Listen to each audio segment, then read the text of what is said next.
شهر رمضان الذي أنزل فيه القرآن هدى للناس وبينات من الهدى والفرقان.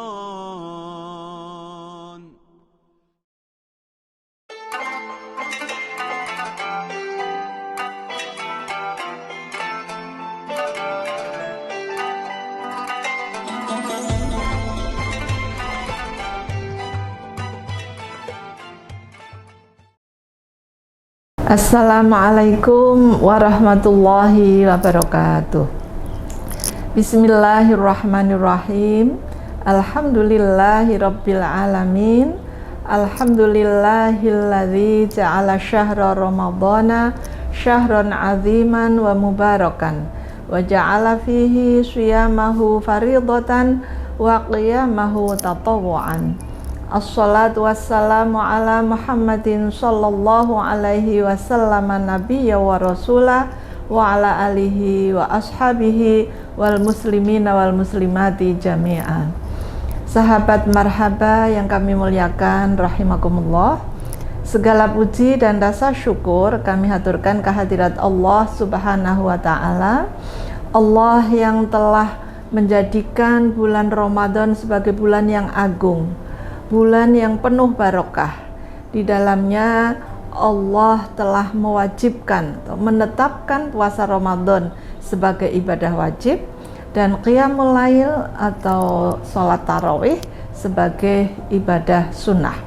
Shalawat teriring salam, semoga Allah senantiasa melimpahkan kepada panutan kita, teladan kita, Nabi Muhammad Sallallahu Alaihi Wasallam, Nabi yang telah memberikan akses, memberikan kesempatan, memuliakan perempuan, mendorong perempuan untuk beribadah dan menunaikan peran-peran publik setara dengan kaum laki-laki. Salawat dan salam juga semoga senantiasa dilimpahkan kepada seluruh keluarganya, para sahabatnya, sahabah dan sahabiah, dan juga kita semua kaum muslimin dan muslimah yang senantiasa melestarikan sunnahnya. Selanjutnya kami haturkan terima kasih kepada pimpinan PCIA Malaysia yang telah memberikan kesempatan kepada saya untuk bersilaturahim, bergabung dalam program spesial Ramadan, yaitu program Tausiah Marhaba. Mari menyambut Ramadan bersama PCIA yang diselenggarakan oleh Majelis Tabligh PCIA Malaysia. Semoga silaturahim kita melalui program ini akan dapat meningkatkan spiritualitas kita dan juga spirit sosial kemanusiaan untuk menuju insan yang bertakwa. Sahabat marhaba yang dirahmati Allah, tema tausiah kali ini adalah puasa Ramadan bagi ibu hamil dan ibu menyusui perspektif tarjih Muhammadiyah. Kenapa tarjih Muhammadiyah? Karena dalam tradisi fikih memang banyak pendapat, banyak faham, ada khilafiyah. Karena itulah kita sebagai warga Aisyah, sebagai pimpinan kader Aisyah patut untuk bisa memahami, mendalami, menghayati, mengamalkan sekaligus untuk mendakwahkan bagaimana faham atau rumusan-rumusan, tuntunan-tuntunan ibadah Ramadan khususnya bagi ibu hamil dan ibu menyusui. Sejatinya ibadah Ramadan itu merupakan kewajiban bagi seluruh kaum mukminin seperti yang ditegaskan oleh Allah dalam Al-Quran surat Al-Baqarah ayat 183. A'udzubillahi minasyaitonirrajim. Ya ayyuhalladzina amanu kutiba alaikumusyiyamu kama kutiba alal ladzina min qablikum la'allakum tattaqun. Wahai orang-orang yang beriman, telah diwajibkan, ditetapkan untukmu sekalian untuk menunaikan ibadah puasa sebagaimana kewajiban itu juga diberikan kepada orang-orang sebelummu agar kamu semua bertakwa. Pada ayat 184 terdapat rukhsah. Ya, yang kedua berarti golongan yang mendapatkan rukhsah tapi harus mengqadha.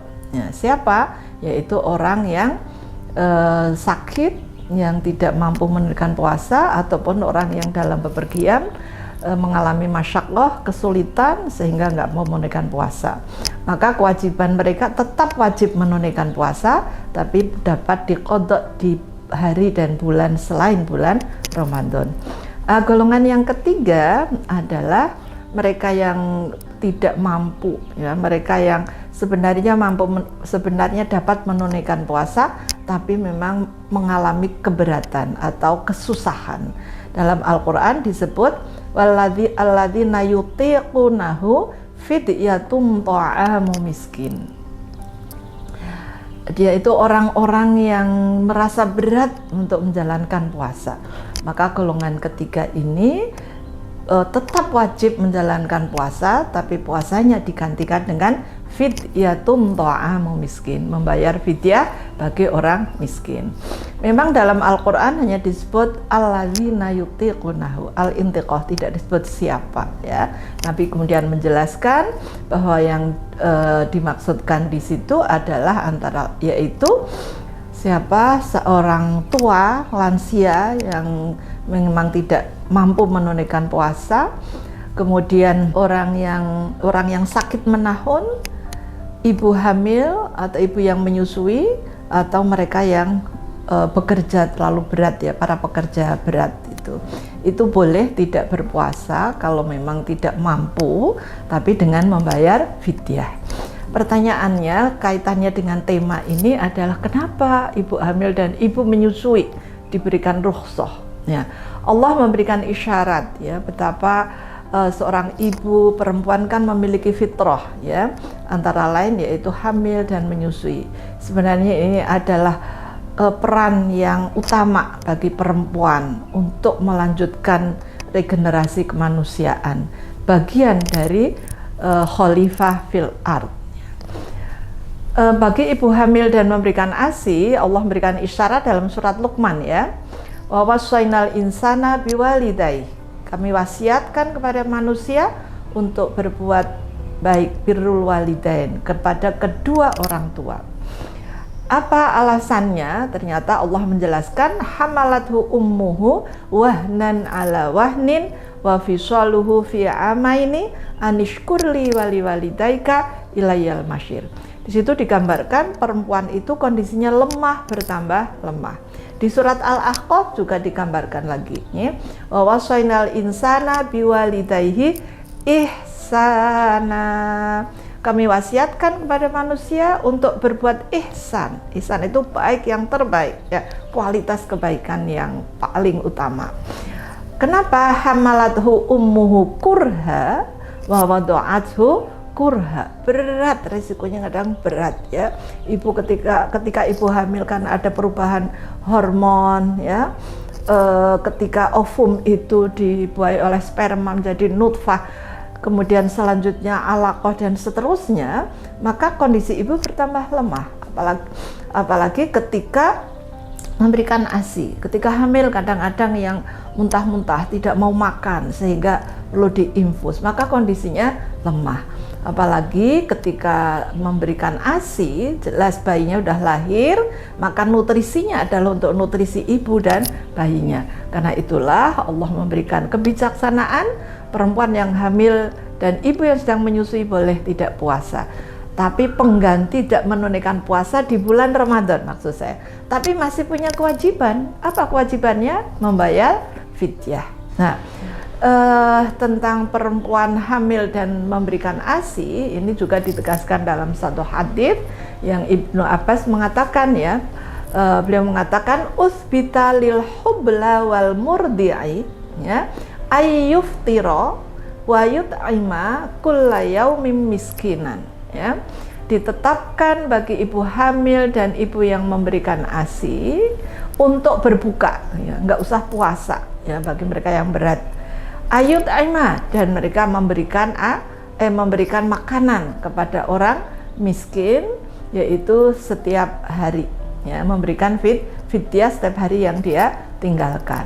Nah, isyarat dalam ayat tersebut adalah memberikan makanan pokok, ya, ta'amu miskin. Oleh karena itu fidyah itu dapat diberikan dalam bentuk makanan siap saji. Karena ta'am dalam hadis juga dijelaskan bahwa ta'am itu bisa dalam bentuk makanan siap saji.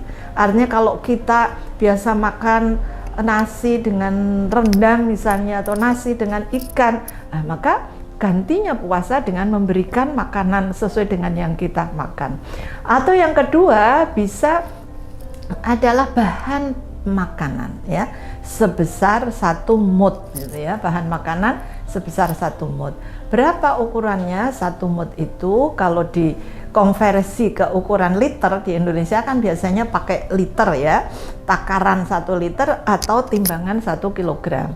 1 liternya itu, 1 mud itu sama dengan 0,688 liter atau 0,518 kilogram.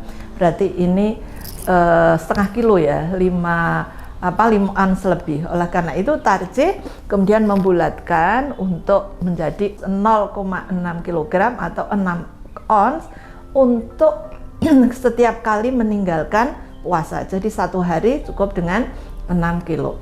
Bagaimana kalau itu digantikan dengan uang? Ya, majelis tarjih meskipun ada perbedaan pendapat, tapi majelis tarjih menetapkan dengan memperhatikan dan mempertimbangkan aspek liquid dari uang itu sendiri. Uang kan lebih fleksibel gitulah ya. Maka fidyah diganti dengan uang itu dibolehkan ya. Setara dengan apa? Setara dengan harga beras yang kita konsumsi 6 ons setiap 1 hari. Memberikannya bisa bertahap ya. Bisa diberikan, sekarang tidak puasa kemudian diberikan pada orang miskin, boleh. Atau setelah selesai 1 bulan 30 hari atau kadang 1 bulan 29 hari. Tapi insya Allah besok bagi kita warga Muhammadiyah dan kaum muslimin yang menganut wujudul hilal, puasanya insya Allah 30 hari. Karena kita berpuasa sudah tanggal 11 Maret ya, itu sudah 1 Ramadan karena posisi bulan sudah berada di atas ufuk plus 0 derajat 56 menit 28 detik. Tapi bagi yang menganut imkanur ru'yah 3 derajat, maka mereka akan 29 hari. Jadi boleh saja dibayarkan sekaligus ya.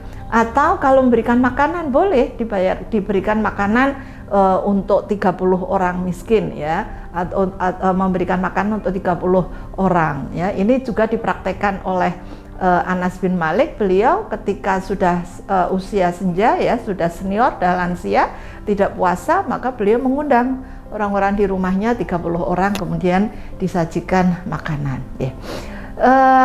Yang tidak dibenarkan kalau membayarnya itu sebelum bulan Ramadan ya, artinya kan kita belum menunaikan puasa ya. Jadi boleh diberikan setiap hari atau sekaligus ya, itu boleh. Diberikan pada 1 orang saja boleh, atau 30 orang, beberapa orang itu boleh sesuai dengan kondisinya.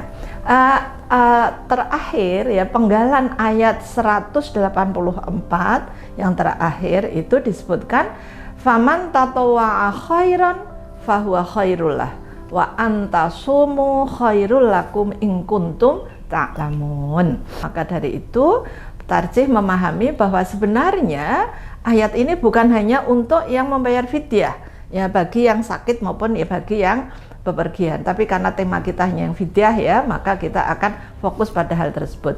Faman tatawwa'a, barang siapa yang tatawwa, melaksanakan perbuatan kebajikan dengan sukarela gitu ya.